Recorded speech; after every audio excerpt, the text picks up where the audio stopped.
and wanna hate this, I'll always show up and make a statement. Everything I do so instinctive and so passionate. Every word I move so descriptive like an adjective. I got a vendetta against people who patented being negative when you should be getting after it.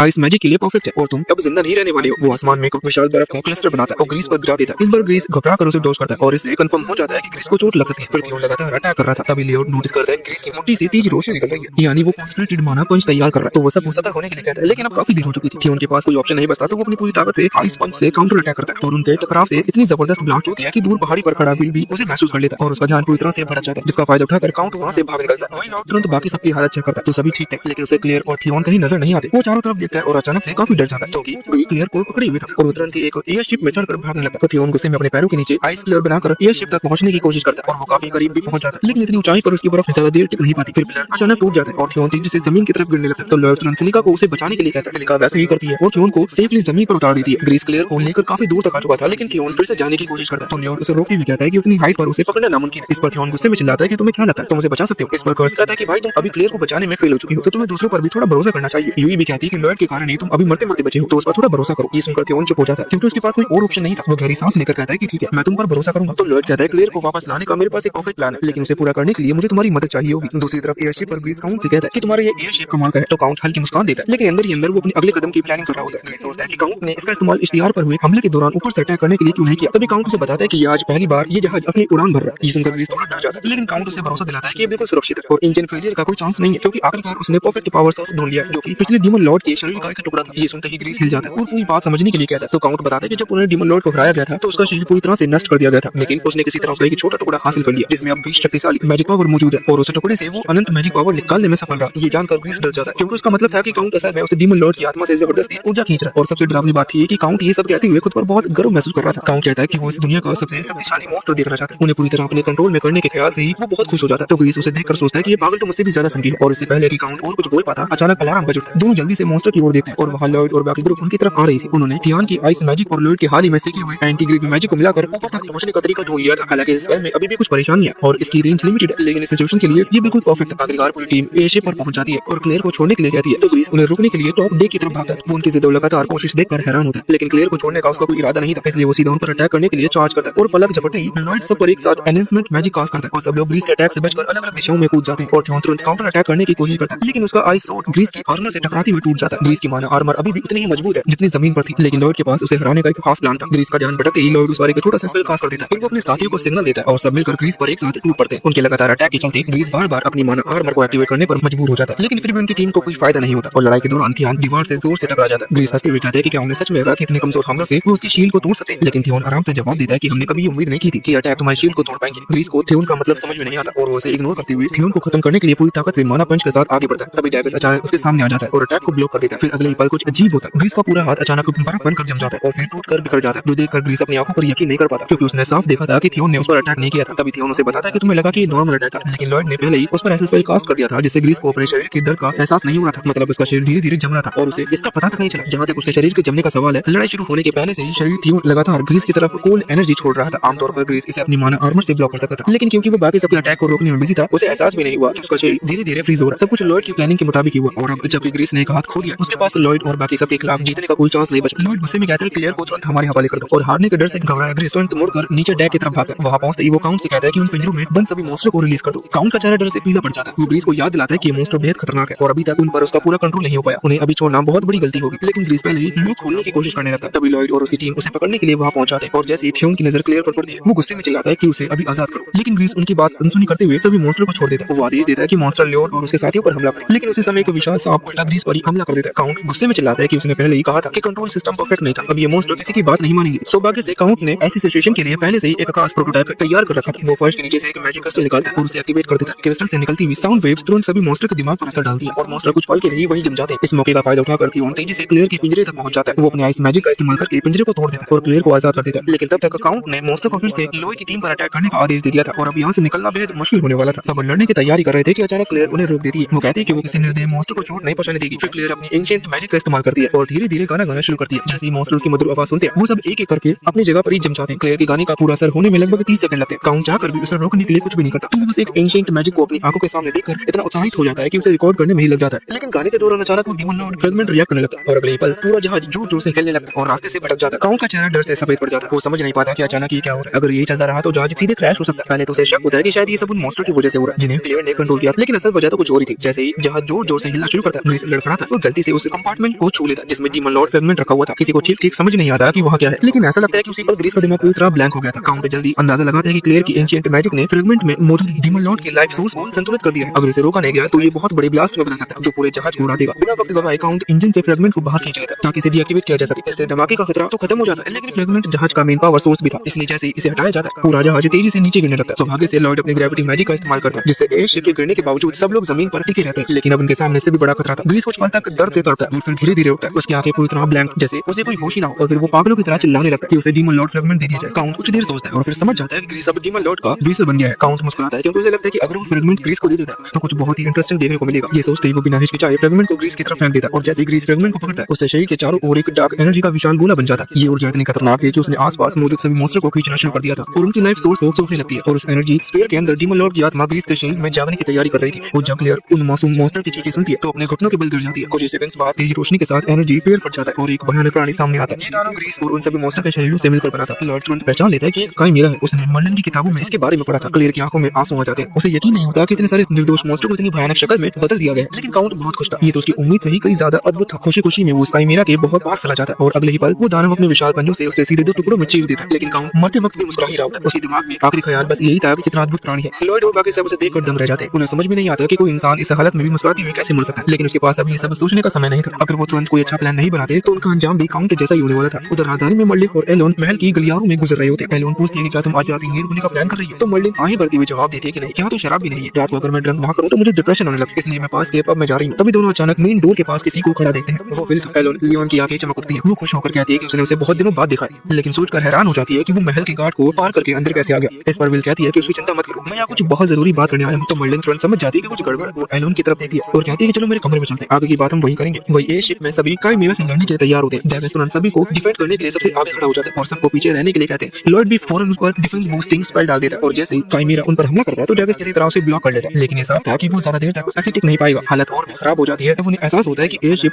अब तेजी से नहीं गिर रही है, मतलब कुछ ही देर में जहाज जमीन से टकरा जाएगा। तो बाकी सब घबराने लगते हैं, लेकिन लॉर्ड अजीब तरह से शांत दिख रहा होता है। तो कर्स घबरा कर कहता है कि हमें तुरंत इस शिप से कूद जाना चाहिए वरना सब मारे जाएंगे। लेकिन क्लेयर तुरंत उसे रोकते हुए कहती है कि नहीं, मैं इन क्रीचर को ऐसे छोड़कर नहीं जा सकती। इन बेचारों को जबरदस्ती इन मॉन्स्टर का हिस्सा बनाया गया है, इनकी कोई गलती नहीं है। तो थियोन गुस्से में कहता है कि अब बहुत देर हो चुकी है, हमें अपनी जान बचाने के बारे में सोचना चाहिए, ना कि इनकी। फिर पूरी टीम जब बाहर निकलने के लिए भागती है तभी काई मीरा उनके रास्ते में आकर खड़ी हो जाता है। अब वो सब पूरी तरह से फंस चुके थे और थियोन का सब्र टूट जाता है। वो तुरंत एक आइस स्वॉर्ड बनाता है और उस पर हमला करने वाला था। तभी क्लियर उसे रोक देती है और कहती है कि मैं इसे चोट नहीं पहुंचाना चाहती। बाकी सब क्लियर की फीलिंग को समझते हैं, लेकिन अब ये लाइफ एंड डेथ सिचुएशन थी, इसलिए सब गुस्से में उससे कहते हैं कि इस मॉन्स्टर को अभी खत्म करना ही होगा। फिर ये और कर्स दोनों अपने अपने सबसे स्ट्रॉन्ग अटैक यूज करते हैं, लेकिन काई मीरा पर उसका जरा भी असर नहीं होता और ऊपर से जहाज तेजी से जमीन की ओर गिर रहा था और बस कुछ ही मिनटों में ये क्रैश होने वाला था। अब उसके लिए हालत बेहद खतरनाक थी। उन्हें कोई रास्ता सूझ नहीं रहा था। तो वहीं मर्लिन और विल लॉयड और बाकी लोगों को ढूंढने के लिए टेलीपोर्ट करके जंगल में पहुंचते हैं और टेलीपोर्टेशन के कारण मर्लिन की तबीयत भी थोड़ी खराब हो जाती है। उसके बाद मर्लिन अपने मैजिक की मदद से पूरी एरिया स्कैन करती है और देखती है कि उनकी शिप सीधा एक कैनियन की तरफ जा रही है। वो तुरंत ये इन्फॉर्मेशन विल को बताती है और विल दोनों टेलीपोर्ट करके एक ग्रुप को इंटरसेप्ट करने के लिए निकल पड़ता है। उधर शिप के अंदर सब घबराए हुए थे क्योंकि शिप धीरे धीरे ग्राउंड के बहुत नजदीक जा रही थी और वो बाहर भी नहीं निकल पा रहे थे क्योंकि सामने काई मीरा रास्ता ब्लॉक किए खड़ा था। फिर सिल का एयर स्पेल कास्ट करके उसे धक्का देने की कोशिश करती है, लेकिन वो मॉन्स्टर बड़ी आसानी से उसे अपने पंखों से ब्लॉक कर देता है। अब उन्हें समझ में नहीं आ रहा था कि क्या किया जाए। लॉयड एक पल के लिए खिड़की से कूदने का सोचता है, लेकिन वहां के छोटे छोटे होल से निकल पाना मुश्किल था। तभी बाहर का टेरेन देखकर उसे याद आता है कि शिप ग्राउंड की तरफ टिल्ड है और अभी तक सब लोग सीधा खड़े रह पा रहे हैं, वो भी सिर्फ उसकी ग्रेविटी मैजिक की वजह से। लॉयड तुरंत प्लान बनाता है और कहता है कि सब अपने हथियार रख दो और दीवार के सहारे खड़े हो